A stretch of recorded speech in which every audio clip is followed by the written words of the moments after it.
Mirchi FM is #1 in Singapore. I love Mirchi FM, it's so hot.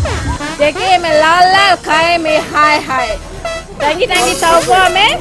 Mirchi FM is hot. Here at Rugby Town, Singapore, love listening to Mirchi FM. Mirchi FM, it's hot. Mirchi FM is #1 in Cava. It's hot. Mirchi FM, bau julung. Mirchi FM, it's hot.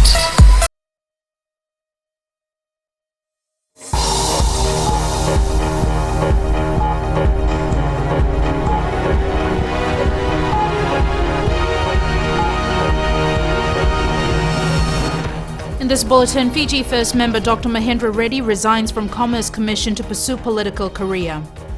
PDP announces 9 more candidates for election. And Professor Biman Prasad says equal citizenry is more than just words.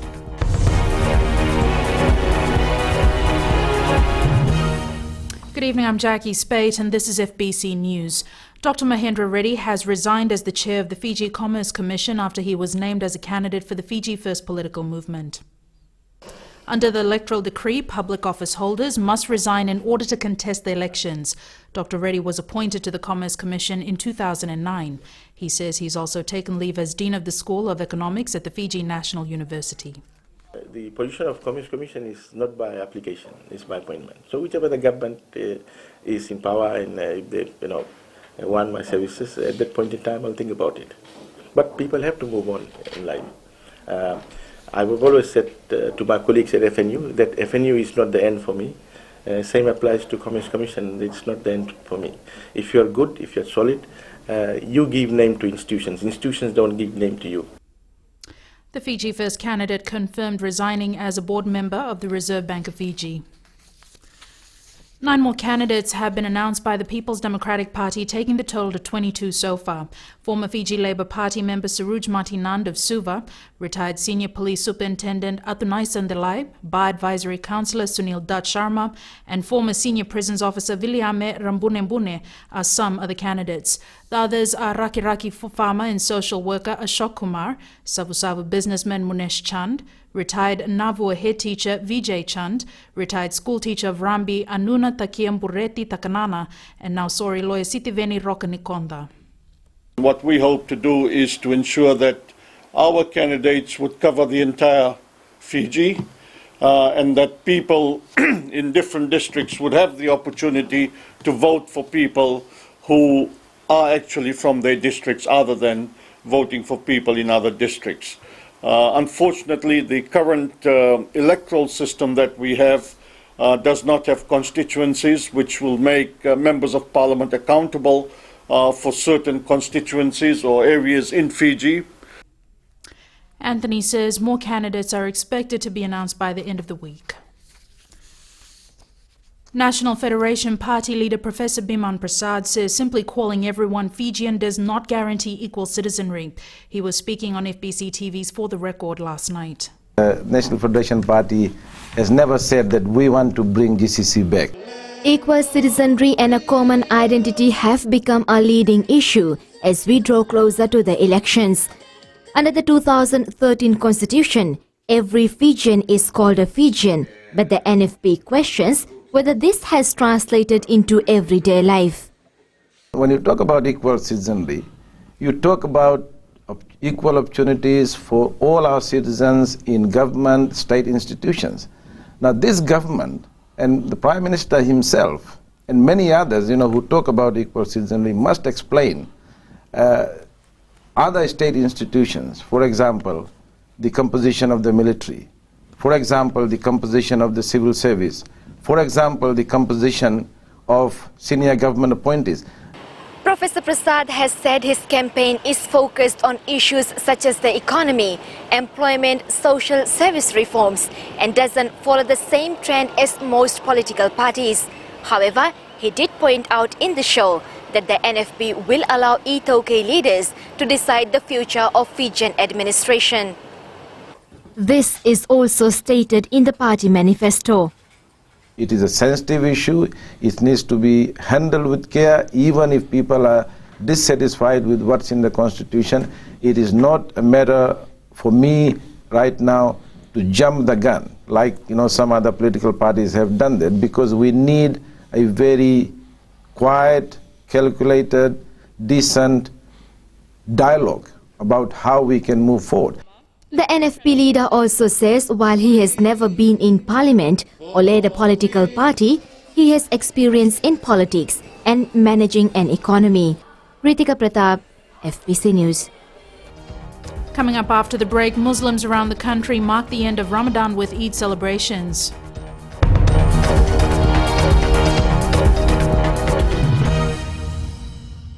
Gold FM is #1 here in Sigatoka. Gold FM is our favorite radio station here in Lautoka. Gold FM is #1 in Nel. I love listening to Gold FM in Ba. We love listening to Gold FM, only the classic hits here in Suva. Hear about bottled cola, you immediately think of gold.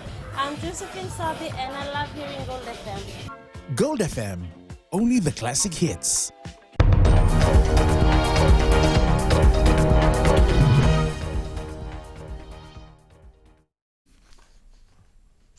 A new high-end accommodation project is taking shape in Suva to meet a growing demand from the expatriate community. The $11.5 million project was announced by BSP Live today. Rashika Kumar has the details. This piece of land that has been vacant for many years is the new site for the Denison Duncan mixed residential development.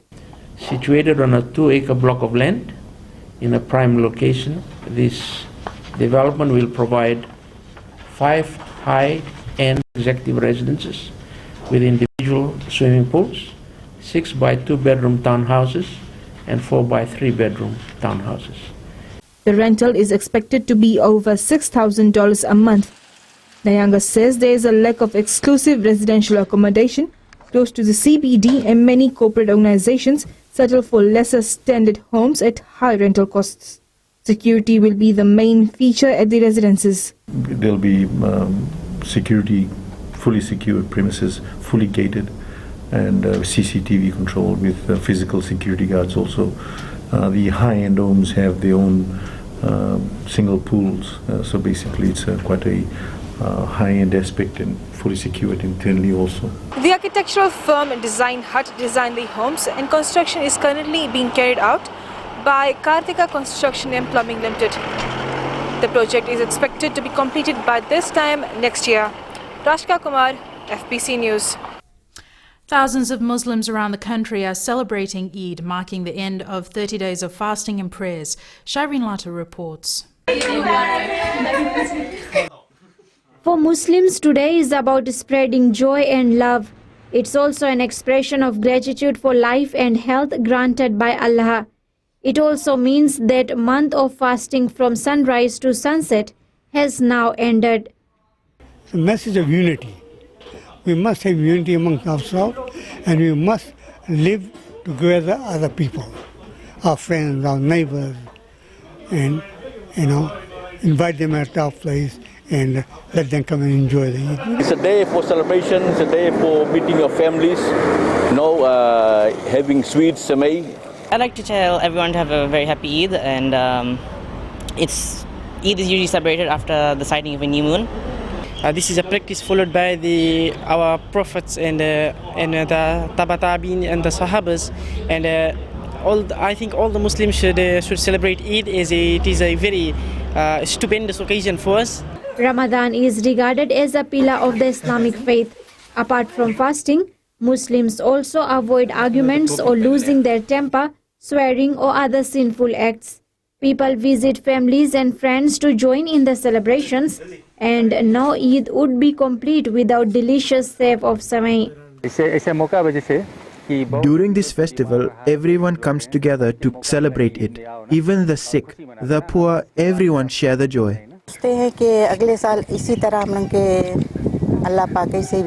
I hope we will celebrate Eid like this next year as well, with the same joy and the same spirit. We are celebrating Eid after a month-long fasting, and we hope that we will continue to celebrate Eid like this in the coming years. Charity and compassion for the less fortunate are also an integral part of Eid and the entire month of Ramadan. Shireen Lata, FBC News. President Ratu Epeli Nailatikau visited a war memorial and museum in Ypres on the border of Belgium and France. He paid tribute to those troops who lost their lives in World War I, making him the first Fijian head of state to visit the site.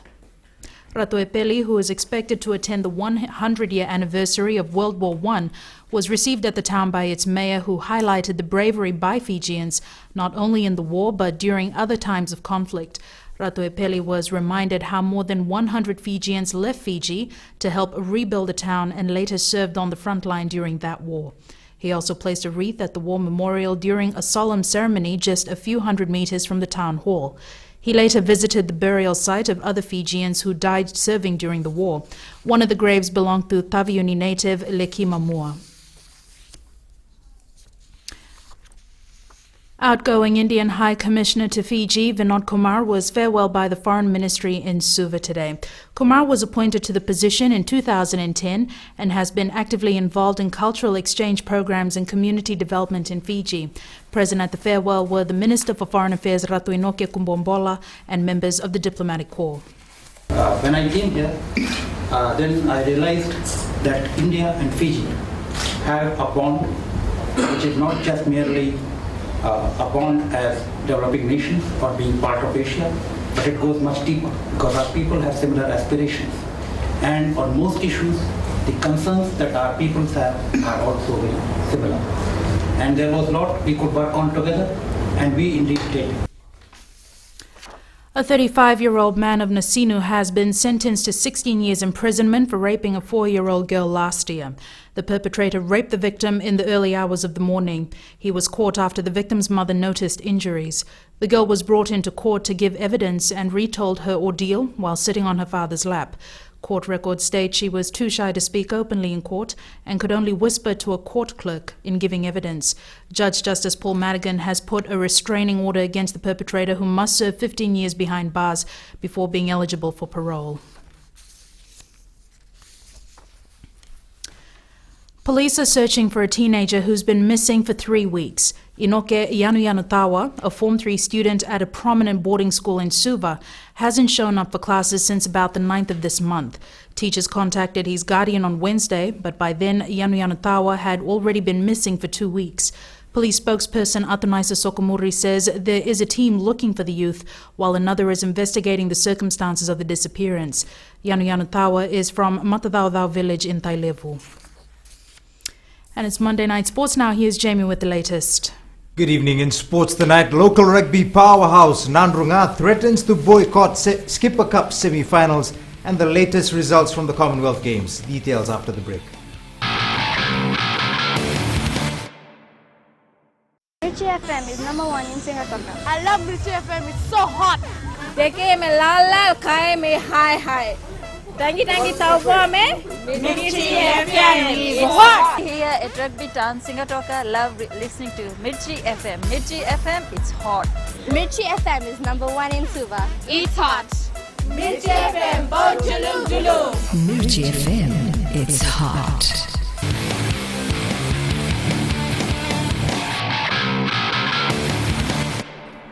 Welcome back. First up tonight, controversy threatens to derail the Skipper Cup rugby semi-finals this weekend. This comes as the Nandrunga Rugby Union threatens to boycott its semi-final clash against Suva amid claims the Fiji Rugby Union is not delivering its promises to the unions. Nandrunga claims it has yet to receive man-of-the-match payments from round 1 up to round 11 of the Skipper Cup, grocery rations from CJ Patel, as well as highest points winners for players in the senior and under-20 grades. Matawalu is also calling for an immediate meeting to be held between the FRU and unions to discuss outstanding matters. We've raised a few concerns with Fiji Rugby Union in regards to how the competition was managed, how the competition was administered during the year, of which we are still yet to receive promised things during the competition, and they haven't come back to us on that. Nothing in particular has come in. Advice has been sent to all board members, and that was also been highlighted to the acting CEO. Nothing has come back to us, and that's where we've made the stand. If nothing comes through end of this week, Friday, we're definitely boycotting this game. Attempts to get a comment from FRU on the matter were unsuccessful. It was another quiet day for Team Fiji at the Commonwealth Games in Glasgow. Pacific sprint king Banuve Tambakaudhoro finished fourth in his heat with a time of 10.51 seconds, while in the women's 100-meter heats, Eunice Mbese clocked a time of 12.42 seconds, finishing seventh.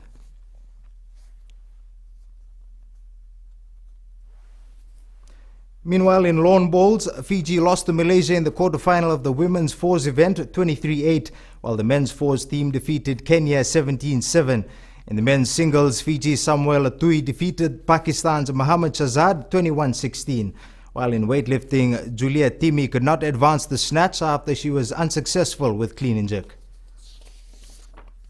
Still with the Commonwealth Games, the South African sevens team created history after defeating four-time champions New Zealand 17-12. South Africa has won bronze twice previously at the Commonwealth Games and improved the gold this morning in a thrilling final. They did so despite losing inspirational captain Kyle Brown to a shoulder injury early in the match. The South Africans outscored the Kiwis by 3-2. Fiji football's Vodafone Under-20 side braved chilly weather conditions this morning to march into a two-day camp. This is part of the team's preparation for the 2015 FIFA Under-20 World Cup in New Zealand. Talen Daudakadaka visited camp today and files this report. Members of the Vodafone Fiji Under-20 side took cover under their blankets after undertaking a chilly fitness test this morning under coach Ravinesh Kumar. The players recorded impressive results, and Kumar believes this bodes well for their World Cup hopes. We have taken the fitness test in the morning. It was quite good. Whatever level was given to them, they've exceeded the levels. This shows that they are following the programs which was given to them a month ago. The national mentor also praised the various district teams that have taken some members of his brigade on board, which is providing the players some much-needed match fitness. The players who are playing for the district teams now, they have trained the players well. The players are working well with them. Thank you to all the district associations, districts who have these players associated with them. And thank you very much, and please keep using these players. The players will be released from camp tomorrow afternoon and will undergo a 3-week camp in September. Talendo Dakdak, FBC Sports. Meanwhile, Fiji FA has released details of the Premier Grade home and away final matches between Sabu Sabu and Tailevu Naitasiri. Tentative dates have been announced and the two camps are expected to finalize the exact dates later in the week. As you know, both teams have qualified from the zones and they are the champions of the zones, and expectation is very high from both the teams. The Fiji Badminton Association is maintaining its effort to develop the sport of badminton amongst Fijians.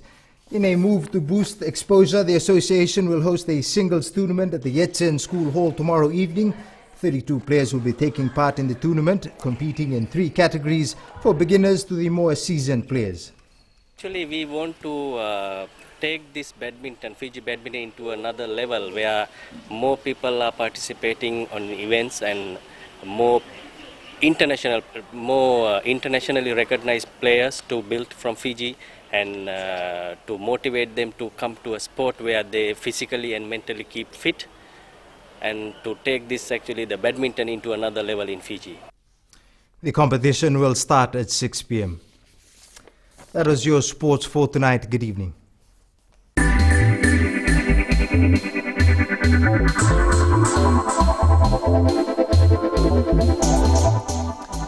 Cava has taken a new taste, quite literally, with the launch of a new product called Takimai. Produced by South Pacific Elixirs based in Australia, Cava is processed into a flavoured drink, bottled and sold. The new drink and the Levuka-based factory where it's made were launched by Prime Minister Vurenge Bainimarama today. Bainimarama says this opens a new era of opportunity for Cava farmers on the island and hopefully the rest of Fiji. He says Fiji has struggled to export Cava to overseas markets because Europe's demand for Cava created a boom and people forgot about quality control. South Pacific Elixirs will target the United States, Australia and other countries.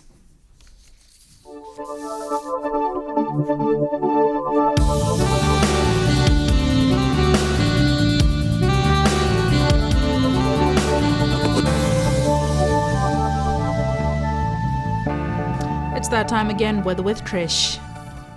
Thank you, Jackie. Looking at today's map, the capital city, Suva, with cloudy periods during the morning and scattered showers later in the afternoon. Savu with fine weather in the morning and cloudy skies all day long. As for the rest of the centers, Nandi, Lotoka, Mba and Lambasa, fine weather all day long. Temperatures today: Suva on 25, Nandi 28, Lotoka 29, Ba 27, Savu 26 and Lambasa 29. Wednesday's forecast: Suva with cloudy periods and scattered showers all day long.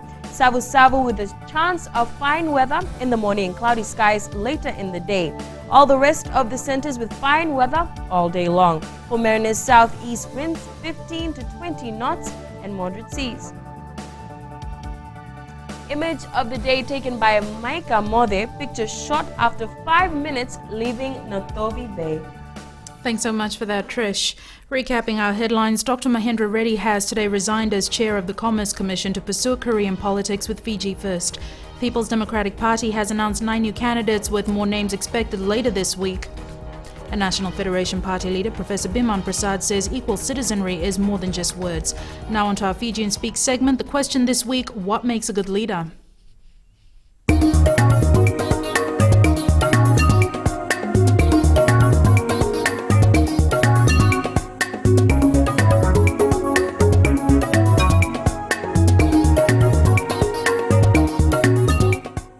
A good leader is a person who personally knows the needs, the wants, and of those who are under his leadership. And a leader and a person that cares for them and make sure that he try and fight for them in whatever situation they are in. A good leader is a good one for the people. That he makes towards the country. Mostly that he has to fulfill his promises, maybe, and just be honest, that's it. Meanwhile, you can send us newsworthy pictures and videos on email, citizenseyes@fbc.com.fj, or share it with us via Facebook page, FBC News. And if you're on Twitter, follow and tweet us your news tips at FBC News, or simply hashtag FBC News. You can also find us on YouTube, FBCTV 2011, or on Instagram, FBCTV. And to receive the latest headlines on your mobile phone, text subspace FBC to 777. That's all from us tonight. Before we go, FBC would like to wish everyone Eid Mubarak. Good evening.